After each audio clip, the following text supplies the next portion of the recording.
এই বাছুর গরুগুলো বাধ্যতামূলক বিক্রি করে দিতে হচ্ছে। কেননা একটা গরু দীর্ঘদিন পালন করলে আসলে একটা খামারি লস যায়। 40,000 টাকা দেয় মাত্র। এটা এই পাশেটা দেখতে পাচ্ছেন, এইটা একটু নরমাল হয়েছে, এটা ভালো বেশি একটা চেহারা হয় নাই। সম্মানিত দর্শক, আসসালামু আলাইকুম, আশা করছি ভালো আছেন। দুঃখ ভরা মন নিয়ে আপনাদের মাঝে আমি আজকে হাজির হয়েছি। আপনাদেরকে আমি এর আগে দেখাইছিলাম কিভাবে বাছুর গরু মোটা তাজা করতে হবে, কিভাবে বাছুর গরু পালন করলে লাভ বেশি হবে। তো দর্শক, আমি এই বাছুর গরু গুলো, দুইটা বাছুর গরু কিনছিলাম, যে কোরবানিদের পর আমি ইনশাআল্লাহ বিক্রি করে দিব।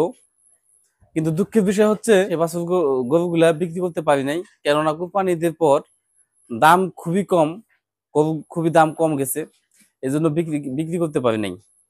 কিন্তু এখন আমাকে এই বাছুর গরুগুলো বাধ্যতামূলক বিক্রি করে দিতে হচ্ছে। কেননা একটা গরু দীর্ঘদিন পালন করলে আসলে একটা খামারি লস যায়। মানে একটা টার্গেট নিয়ে পালন করলাম, সেই টার্গেটে বিক্রি করতে পারলাম না, তাহলে আর কিছুদিন যদি পালন করতে যায় তাহলে কিন্তু লসের সম্মুখীন হই। কেননা তাকে তো খাদ্য দিতে হবে। এই গরুগুলো আমি অলরেডি বিক্রি করে দিব। দেখুন দর্শক, কত সুন্দর হয়েছে।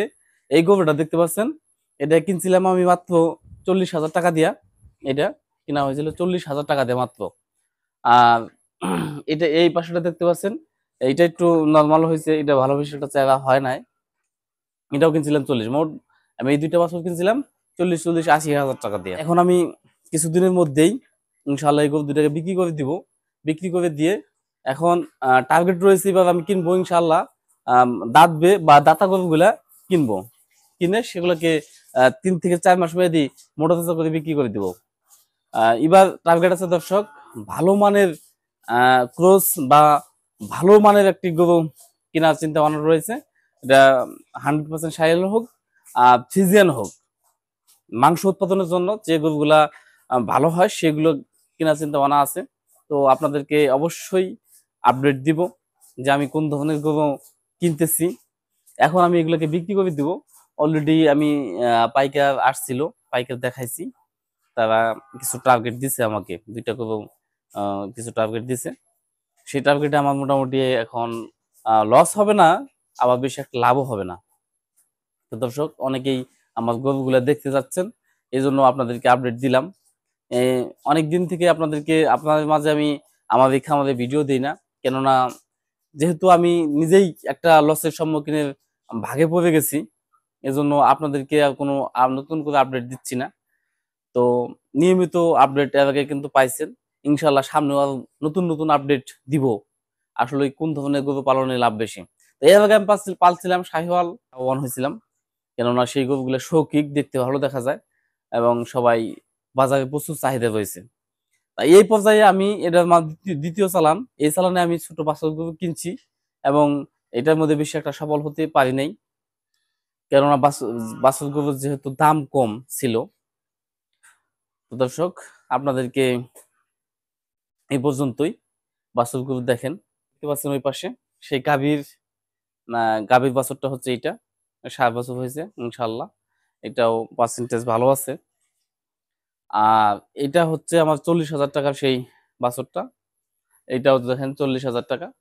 আর এই পাশে আমার খামার প্রথম শুরু হয়েছে, আমার গরু পালন শুরু হয়েছে এই গাভী দিয়ে।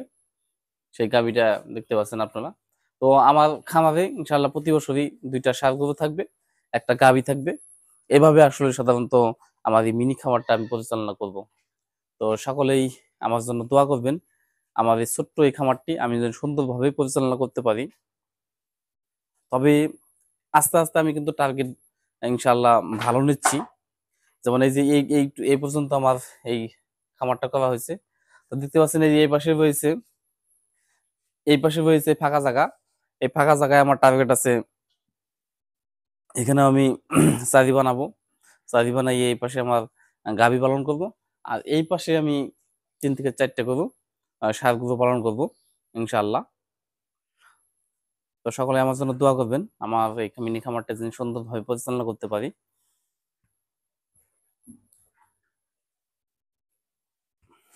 তো আপনারা টার্গেট দিতে পারেন, আসলে আমার এই গরু দুইটা কত হইতে পারে, এটা অবশ্যই আপনার কমেন্ট বক্সে জানাই দিবেন যে এই গরু দুইটার দাম আসলে বর্তমান বাজারে কত হতে পারে আপনাদের এলাকায়। আমাদের এলাকায় কিন্তু খুবই কম দাম করছে বলতেছে এখনো।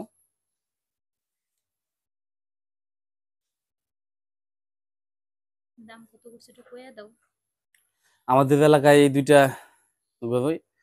ষাঁড় গরু বলতেছে 1,20,000 টাকা।